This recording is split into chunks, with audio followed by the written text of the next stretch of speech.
For kids all over the world, soccer is a chance to share a little friendly competition and a little camaraderie. But for one group of kids outside Atlanta, it's more than that. It's actually a lifeline. Our national correspondent, Tiki Barber, has their story. Hey, Tiki, good morning. Hey, Matt, good morning to you. And this is really a collection about lost souls. They needed support and they needed a sense of belonging. But as you'll see, it wasn't only the players, it was also the coach who was looking for a place to call home. Armistead Field, on the outskirts of Clarkston, Georgia, lies seemingly deserted. But for 2 hours each afternoon, it comes alive with the sound of laughter, broken English, and the pop of cleats to leather. The Fugees play here.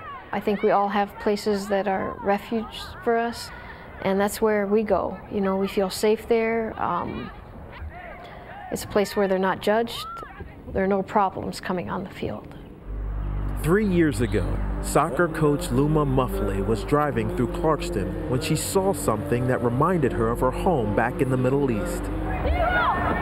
If there's like any bit of green space or a big parking lot or an old tennis court, the kids are out there playing soccer. She learned they were all child refugees from Afghanistan, Sudan, Bosnia, virtually every corner of the world where civil war has destroyed lives. These kids needed a soccer team, Luma thought. Some of them had sneakers, but most of them were in flip-flops or sandals. One kid showed up in boxers and a flannel shirt to practice. And one of the kids, he was like, oh, this is just like Africa. We're like refugees again. Okay, go that way. They called themselves the Fugees, an easy choice for Luma. She was somewhat of a refugee herself.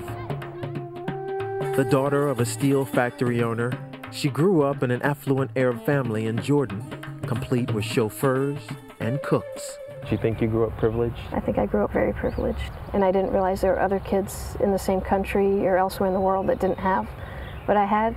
Luma's father sent her to study in America. After 4 years of college, she told him she wanted to remain stateside. Was it an easy decision for you to stay? No, because I knew my parents wanted me to come back and start my life there. I felt I was disappointing them by telling them I didn't want to come back, and I did. Suddenly, Luma was privileged no more. Her father cut her off. For the next few years, she bounced from place to place, always looking to prove herself to the patriarch she had defied.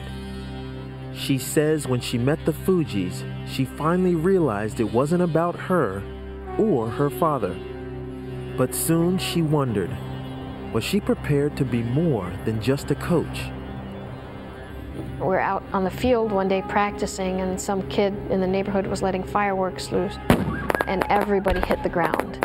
You know, and one of the kids was scared. He's like, they're coming for us. I'm like, who are they? What are you talking about? You know? And it reminded him of like when the rebels went into his village.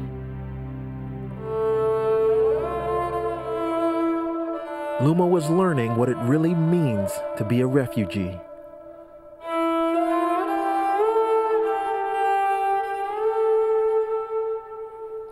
One kid on my team saw his dad shot to death.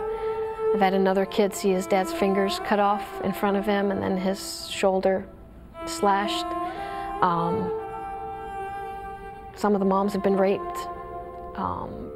These kids, the rebels, take them and say, oh, you're going to be a soldier for us. They give them drugs, they give them weapons, they give them a bandana to identify which group they're with, and they send them out to kill.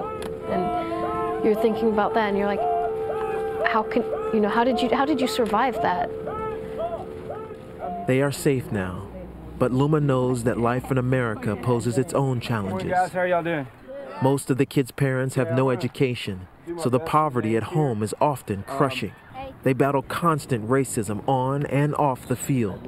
Some of her players told Luma it feels as if they have exchanged one war for another. We're playing up in North Georgia against this team, and I'm like, what I want you to do is just smile. Whatever they say, just smile. And so there's one kid, his English is not very good, and the opposing coach is right next to him at that point. And so he starts yelling at his team, and he turns and starts smiling. And the coach's like, what are you looking at, boy? And he's like, turn your face, and he used the N-word, and the ref heard it. He couldn't ignore it, and he had to eject the coach out. And I'm like, And all the other kids are like, Coach, we're gonna smile, you know? But it's hard, you know? It's like, how do you smile when somebody's, you know, putting you down? To many of her players, Coach Luma has become a pivotal figure in their attempts to integrate. She knows the soccer field may be their refuge, but the classroom is their future. So with the help of volunteers, she's instituted tutoring sessions after each practice. Attendance is mandatory. I know this from experience. I grew up without a father, and my coaches are my father figures. Yeah. In a lot of ways, you become a supplemental family to some of these kids. Yeah. You know, some days it is overwhelming because the families don't have much, and so a lot of it rests on you. I mean, sometimes it scares me, the responsibility. On the day she told her father she wasn't coming back home, Luma never imagined she would have embraced such a responsibility. She had barely talked to her dad in years when he came to the U.S. for a visit. We went over to one of the family's houses for dinner, and we're sitting there eating, and the kids don't eat the fish till my dad is done, and then they eat the fish, and they're sucking off the bone, and he's just... My dad always has something to say, and he, you know, didn't have anything to say, and we walk out after it's done, and he puts his arm around me, he's like, I'm proud of you.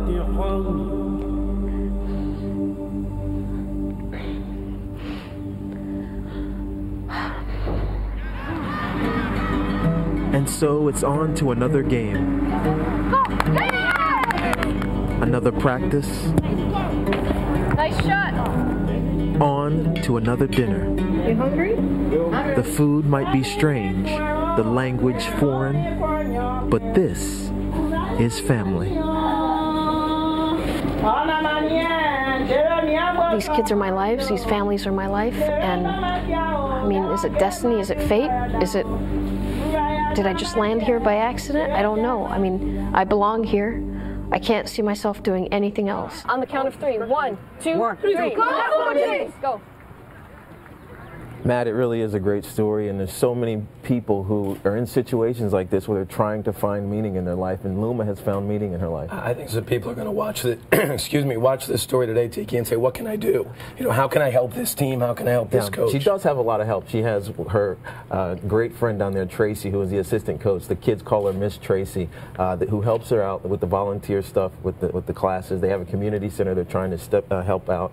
But most importantly, they have a website. It's called www.fujisfamily.org. They're looking for donations. They're looking for any way that you can give back and help these kids. And tomorrow you've got another part of this story. You're going to concentrate on one of the young people? Yeah, one of the kids. And it's a very inspirational story, and I don't want to give it away. At 8:30 tomorrow, you can see it. And it's about hope. It's about lifting up, and this is what they do down there. That's great. Tiki, thanks. You're welcome. And we're back in a moment. This is Today on NBC.